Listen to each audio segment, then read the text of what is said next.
En 2022, Matt Reeves estrenó una película sobre Batman. No era la primera, no será la última, pero había algo diferente en esta, algo que dividió al público de una forma que pocas películas del género han logrado. A una parte le pareció la mejor adaptación del personaje que el cine había producido. A otra parte le pareció aburrida, fría, innecesariamente larga. Esa división no es accidental. Es, en gran medida, el tema central de este análisis, porque entender por qué The Batman funciona y por qué incomoda a quien la rechaza dice mucho sobre cómo el cine de superhéroes ha moldeado las expectativas del público durante 2 décadas.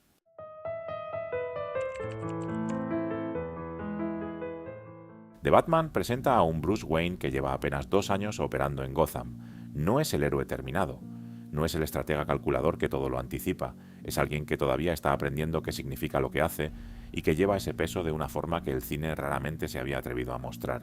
Robert Pattinson construye un personaje que no existe fuera de la máscara. No hay vida social, no hay fachada de millonario encantador, no hay separación clara entre Bruce Wayne y Batman. Su alter ego no es Batman, su alter ego es Bruce Wayne. Esa inversión, tomada directamente de los mejores arcos de los cómics, define todo lo demás. El diario de investigación es la imagen más honesta del personaje, meticuloso, obsesivo, con una rabia que no sabe dónde depositar. Batman en esta película no es un guerrero que también investiga, es un detective que también pelea. Y esa distinción importa, porque cambia completamente la lógica de cada escena. La historia sigue el caso del Acertijo, un asesino que expone la corrupción sistemática de Gotham y que tiene argumentos difíciles de rebatir. La corrupción que denuncia es real. La fortuna Wayne es parte de esa historia. Batman pasa la mayor parte de la película persiguiendo un caso que lo obliga a confrontar que el sistema que defiende está fundamentalmente roto. No hay resolución limpia, no hay triunfo definitivo. Al final, Batman carga a sobrevivientes de una inundación con una bengala roja en la mano, en la oscuridad, y eso es lo más cerca que llega al heroísmo clásico. Y en el contexto de esta película, ese momento funciona precisamente porque no pretende ser más de lo que es. Cinematográficamente, cada decisión refuerza esto. Greig Fraser construyó una Gotham sin colores aspiracionales. Negro, azul frío, rojo que aparece como una herida. Las referencias visuales del equipo fueron Chinatown, Seven, Blade Runner, no otras películas de superhéroes. Cine negro, cine de corrupción, cine de ciudades que no tienen solución fácil. La forma en que algo se ve es parte de lo que significa, y The Batman lo entiende desde el primer fotograma.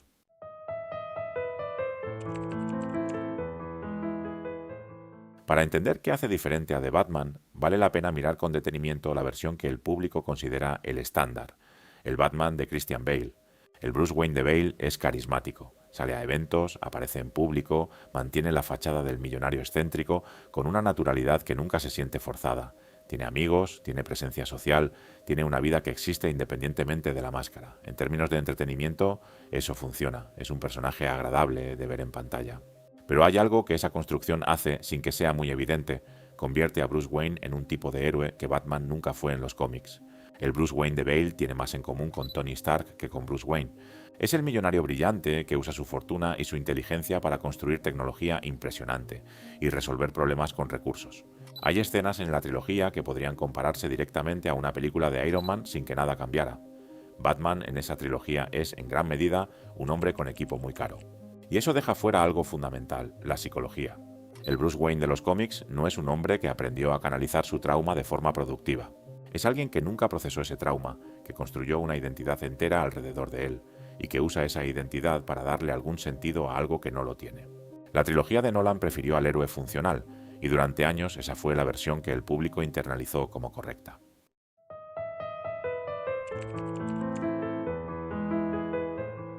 Hay un elemento que domina cualquier conversación sobre la trilogía de Nolan y que es imposible ignorar: Heath Ledger. Su interpretación del Joker en The Dark Knight es, con argumentos sólidos, la mejor actuación que el cine de superhéroes ha producido.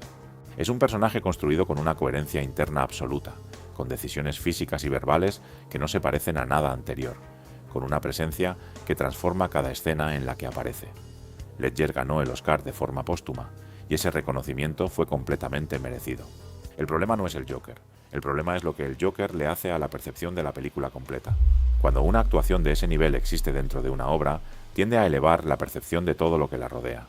The Dark Knight es una gran película, pero parte de por qué se recuerda como obra maestra tiene que ver con que Ledger está en ella. y ese brillo se extiende hacia atrás, hacia Batman Begins y hacia adelante, hacia The Dark Knight Rises, construyendo una percepción de la trilogía completa que no siempre se sostiene si se analiza cada película por separado. The Dark Knight Rises, por ejemplo, tiene problemas narrativos significativos. Bane como villano nunca alcanza la profundidad del Joker. El tercer acto es apresurado, y sin embargo vive bajo el paraguas del prestigio de la trilogía completa. Lo mismo ocurre con el Batman de Bale, se evalúa en el contexto de The Dark Knight, donde comparte pantalla con Ledger, y eso eleva la percepción del personaje más allá de lo que la escritura del personaje en sí justifica. Quitando a Ledger de la ecuación, y evaluando a Batman específicamente, lo que queda es un personaje funcional dentro de la historia de Nolan, pero que no representa una exploración profunda de lo que Batman es como figura.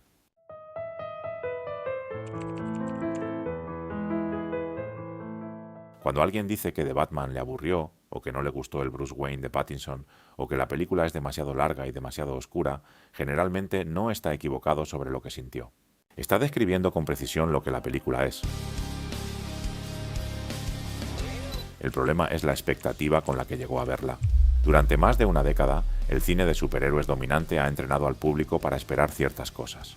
Humor que alivia la tensión, héroes que en el fondo son optimistas, victorias claras, colores que comunican energía y poder, un ritmo que nunca se detiene demasiado tiempo en un solo lugar. Esa fórmula funciona, ha generado algunas de las películas más taquilleras de la historia, pero ha creado también una forma de ver al superhéroe que es fundamentalmente limitada. Y cuando Batman aparece dentro de esa forma de ver, la expectativa es la misma. Un hombre con recursos que combate el crimen con eficiencia y que al final gana. The Batman no le da eso al público, y el público en muchos casos lo leyó como una falla de la película. No lo es. Es simplemente una película que entiende que Batman no es ese personaje, que un héroe que usa la violencia para combatir un sistema que produce violencia sin garantías de que eso cambie algo de fondo, no puede ni debe resolverse en 2 horas con un triunfo satisfactorio. Los mejores escritores del personaje, desde Frank Miller hasta Grant Morrison, han pasado décadas explorando esa tensión. El cine prefirió ignorarla porque es más difícil de vender. The Batman no la ignoró, y eso generó 2 reacciones completamente opuestas. Quienes vieron en esa honestidad algo extraordinario, y quienes vieron en ella una película que no les dio lo que esperaban. Ninguna de esas reacciones está mal, pero vale la pena ser consciente de cuál es cuál.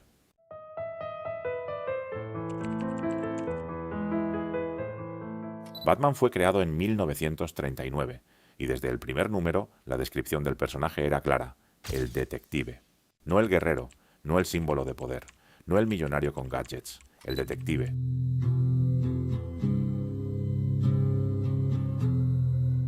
Un investigador obsesivo que resuelve crímenes porque su mente no puede dejar de hacerlo. Eso está en el ADN del personaje desde el principio, y es exactamente lo que el cine tardó décadas en tomar en serio. The Batman lo recupera de forma directa y sin disculpas. La estructura de la película es la de un noir clásico. Hay un caso, hay pistas, hay mentiras dentro de mentiras, y el investigador tiene que atravesar capas de corrupción para llegar a una verdad que no es satisfactoria.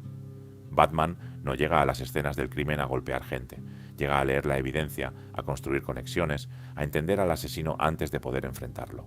Eso no es un detalle estilístico, es la columna vertebral de quién es el personaje. En los cómics, particularmente en Year One de Frank Miller y The Long Halloween de Jeff Loeb, el Batman joven no es el experto absoluto. Comete errores, subestima a sus enemigos, y su relación con Gotham es más complicada que la del héroe que ya tiene todo resuelto. The Batman adapta ese periodo con una coherencia que pocas versiones cinematográficas se habían atrevido a mantener. Cada relación en la película existe para revelar algo sobre el personaje. Alfred, tenso y cargado de culpa compartida, no es el mayordomo leal, sino alguien que también carga con el peso de lo que Bruce se ha convertido.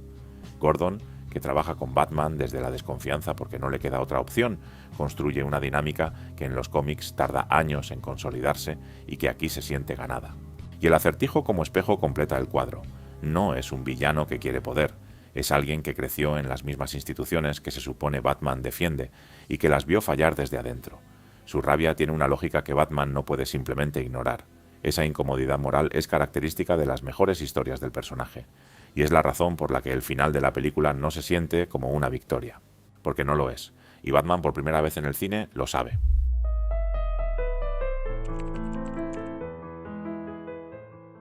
En 2025, James Gunn estrenó Superman, Una película deliberadamente optimista, visualmente colorida, con un héroe que irradia esperanza y un mundo que se siente vivo y cálido.